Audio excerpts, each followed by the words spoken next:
just want to talk a little bit about how we've been able to share our music to help people with PTSD. And what happened is a few years ago, a friend of ours who's a psychotherapist noticed that a lot of people were coming back from the wars in Afghanistan and Iraq and had head injuries or were really dealing with some serious challenges in terms of the post-traumatic stress disorder.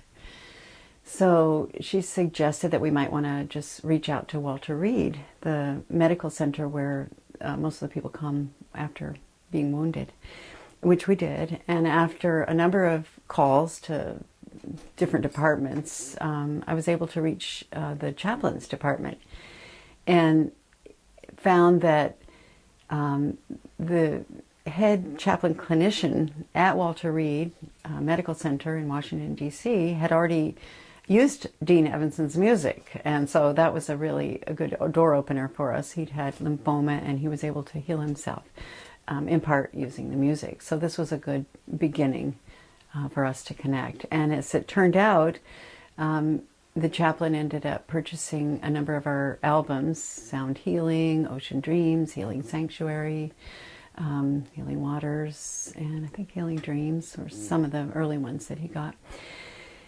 And to pass out to the people who were coming back, who were the wounded, and they were either having, many had amputated limbs and were dealing with different things. So that really helped. And then the next year we were in Washington, D.C. for a psychology conference and arranged to go by Walter Reed and do a presentation.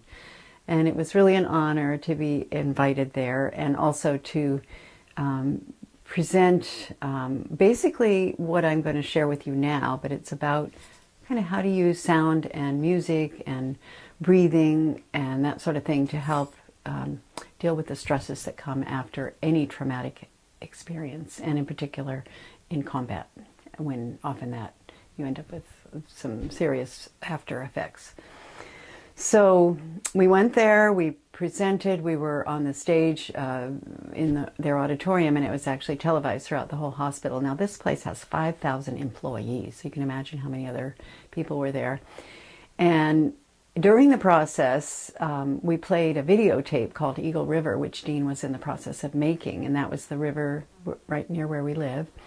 And it was beautiful images of eagles, bald eagles, salmon in the streams and on the river, and other wildlife, and just beautiful nature. And the officers there said, we need that video for our people who are coming back and they have all these nightmares. So this was an honor to be able to do that. And in the process, we put together what's this called? Relaxation Training. It's a basic training to help people relax. And it was just a big, long experience. And then we got all the language. I did a lot of research on relaxation. And one of the most important things that happens after combat, and because of a person having been trained militarily, they're extremely, it's a fight or flight. You're ready, you've got your adrenaline up, you're very much engaged and on high alert. And so that's okay, and that's important when you're in combat or when you're in a dangerous situation. However, when you get home and you're not in the military anymore, you really need to learn to unwind, and you need to do just the opposite of what the fight or flight training is. You need to learn to relax. So that's why we put together this, it's called Relaxation Basic Training, basically. And so the language was all approved by the military, and their legal team makes sure everything's okay. And so what I'm going to share with you right now, just briefly, and then I offer a guided meditation later in another format where you can actually just go into the meditation. But it's basically just some of the things we've been teaching at Walter Reed. We went back there another time as well and taught the chaplains, taught in the various different wards, occupational therapy wards, and then in the psych department, in the psych ward, which was where it was a lockdown psych ward, and they have very suicidal oriented people, and so they're just so protective. But we taught them the same thing. It's this how to breathe, how to relax, how to use toning, vocal toning, affirmations to overcome the stress that's inevitable after a traumatic event. And one of several of the people in that presentation said that it was the best thing they'd received at Walter Reed, just because we were giving them tools. We were giving them tools that they could use. It was, of course, in a major hospital, you're going to get the surgeries you need, you're going to get the medication you may need. But if you don't want to do medication and you want to try doing things on your own, then these are some of the ideas. So lately, we've been doing some sharing here locally in our town, and we're honored to be invited to the local vet center here. And so I did a presentation there for the men, and a lot of Vietnam era veterans and some of the younger ones as well.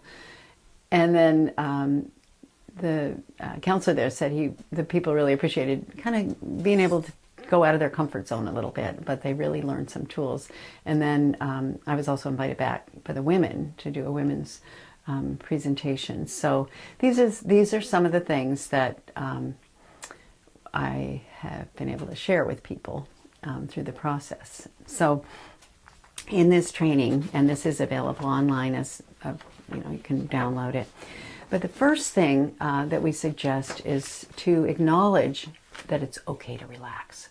Because when you've been highly trained, particularly in military, you are ready to go at a moment's notice. And so often what happens is you're going to flare up. And in say, 4th of July is a prime example where you've got a lot of loud sounds, or maybe you're in a mall, or just at a party even, a barbecue, and the kids are running around, or there's just, somebody told me about they were in the kitchen and there was a dog, little thing with the dogs fussing at each other, and it just causes this reaction. So what we're working on here is to learn how to not overreact into situations that certainly don't warrant reacting.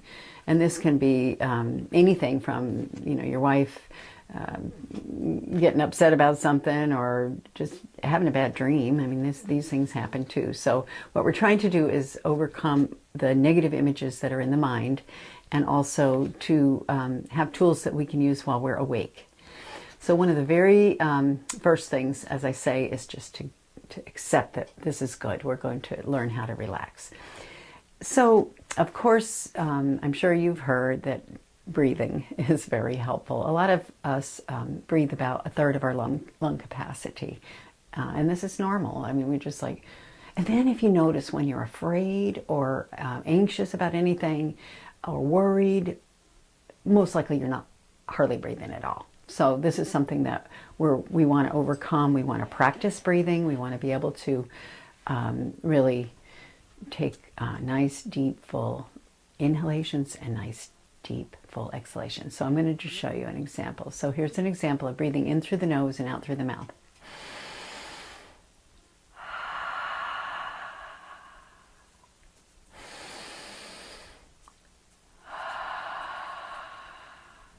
And now, sometimes I ask people to put their hand on their diaphragm, and that's the muscle just below the navel. And it's sort of like a bellows. So if you've ever done a bellows at a fire, or blow on a fire, you're giving oxygen to the fire, which creates the fire more. And so what we're trying to do is get the pumping action through the diaphragmatic breathing. So that's something to consider. So these may just be common knowledge, but sometimes we have to relearn things that we may have forgotten, because breathing is a natural instinct, but often, like I say, we don't breathe fully. So we really want to work on the breath. And now another thing I've been showing people is how to use the voice, and with exhalation. So an example would be breathing in through the nose, and I'm just going to let out a sound. So out through the mouth with the sound. So in, and it's just like a sigh, relaxing. So deep inhalation.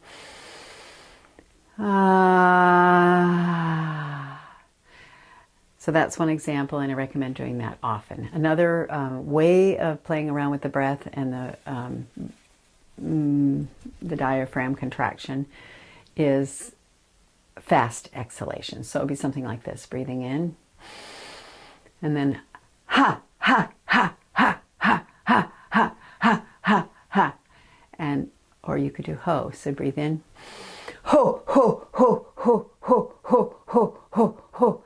So these are just ways to use our voice and use our breathing to exercise that part of our body, which often gets stuck. And so I'm sure you've heard count to 10, take 10 deep breaths. If something gets you upset, it's a really good idea, whether it's count to 10 or 5, or just put your consciousness into your breathing. So this is the type of thing we want to work on. And the thing about practice, which I think is so important, is that if you practice these types of breathing exercises when you're not stressed, when you're just alone, and you want to calm your mind and calm your body, then when you're in a stress situation, you'll be able to access that if you have practiced it. If you have not practiced it, then it won't come naturally. So that's our goal in practicing. So another aspect of using sound and music to support stress reduction is by using affirmations. So here's what we're doing. Our mind is busy. We have very active minds. We have, I call it monkey mind. We're thinking all the time, or worrying. And then, of course, if you've been in a traumatic situation, you're going to possibly be reliving nightmarish situations, or even in your sleep, you'll be having nightmares. So we're trying to control our minds. This is so important. And controlling those random thoughts, we call it monkey mind. There's this little monkey sitting on your shoulder and saying, you should have done this, or you didn't, or you're not good, or you, or the guilt trip. I know a lot of people in combat have lost their buddies, and then they feel guilty because they survived. So there's all kinds of aspects that we need to consider. So I like to use mantra, and the word mantra is a Sanskrit word which means mind protection. What are we protecting our mind from? Our own thoughts. And so to be able to replace those random negative thoughts with a positive affirmation, and it's going to help control those thoughts. We close our eyes. We hopefully are going to be able to overcome the nightmares, but what we do want to do is replace those thoughts. So I suggest using I am as the beginning of an affirmation. And so perhaps you might want to say something as simple as, I am peaceful. We all want to be peaceful. So closing your eyes and just taking a deep breath, and I'll do it vocally first, but then you'll see what I mean, and ideally you do it silently. So it's, I am peaceful. I am peaceful. I am peaceful, and that sort of thing. Or it could be, I am relaxed, or I am happy, or I am joyful, or I am okay. So you find the word that works for you. And this is something I did recently at the vet centers. I had all the veterans come up with some kind of an I am. And it was just a word, any word, that meant a positive thing. So those are some of the aspects of affirmations are positive. It has to be positive. You don't want to say, I am not stressed. That's going to focus on the stress. You want to say, I am relaxed. So it's positive. The other thing is present tense. So you don't want to say, I'm going to be okay. I am okay. You want to be okay now in the present tense. So positive, present tense, and then repetition. So again, practice makes perfect. So that's how we do our training. When you're in the military, you're doing military training, you're going over and over and over something. And if you play a musical instrument, you practice it every day, ideally, and you enjoy it. So these are fun exercises to do. There's so much to talk about and so many things to share, but I really recommend that you download my the relaxation guide. This will give you a lot of ideas. And then just take your time with it. Take time for yourself to be alone. I really recommend being alone in nature. A lot of times it's difficult for people with PTSD to be in crowds, and I can understand why. Crowds are, everybody's talking at once, there's a lot of random activity, and you just don't know what's going to come up for you. So you want to practice being at ease. We call it at ease. And, you know, you have the I'm alert and alert, but then you go, okay, at ease. And so, but this is what we're going to work at from the most of the time in overcoming PTSD. We want to practice being at ease.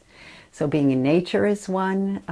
Another thing that's very helpful is having a journal, writing your thoughts down, writing everything down that you're feeling, and then trying to rephrase those ideas into positive affirmations, positive commitments, positive intentions, and they can be prayers as well. And it's okay to ask for, you know, higher guidance. And another thing is to really be open to seeking help, because if you're in a stress situation, you're reliving perhaps wartime memories, you're having guilt, you're feeling bad about yourself, you just don't quite know how to fit in, please consider that seeking help is a sign of strength, not a sign of weakness. And there are a lot of veteran centers out there that are right there, ready, willing, and able to help. There's lots of sites online that you can search for, and we'll be sharing some of those as well. So just be aware. It's helpful to be with people who've gone through the same experience that you have. Because a lot of times when you come back from combat, your buddies, your friends that you grew up with, perhaps, they have no idea of the experience you've been through, and they just can't empathize with it. It's helpful to be with pals that have been through what you've been through. So I really recommend never, ever hesitate seeking help. And even if it's just a matter of calling 911, I'm feeling suicidal, I can't handle this, help me, and then you will get help.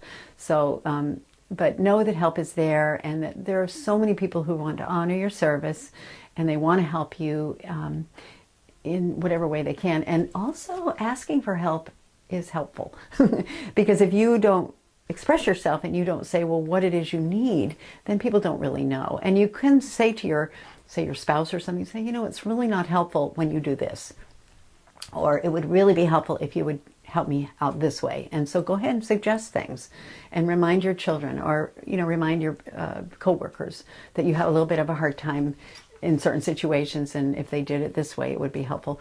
Express yourself, self-expression, and that's one thing the guy at the vet center recently told me, that these men particularly have a hard time in expressing their feelings, and that's understandable. It's nothing to condemn, but it is something to work on. So whatever it takes, do what you can. Listen to peaceful music. We do have quite a bit of that. That's my husband and I have been doing music since 1979, and we have a lot of albums that are very relaxing. And plus we have the DVDs, the Eagle River DVD, which is also got the guided meditations. And then I'll be doing, I also have available a guided meditation for PTSD. So you could just search PTSD relaxation meditation or something like that. So visit us online, soundings.com, healthylivingdreams.com, and share this video. And please, I'd love to get your feedback and any ideas you have that I haven't thought of. Let us know. Find us on Facebook. Soundings of the Planet is our Facebook page. So blessings to you. Thank you for your service, and may this next phase of your life be toward wellness and healing for you and all that you deserve. Thank you.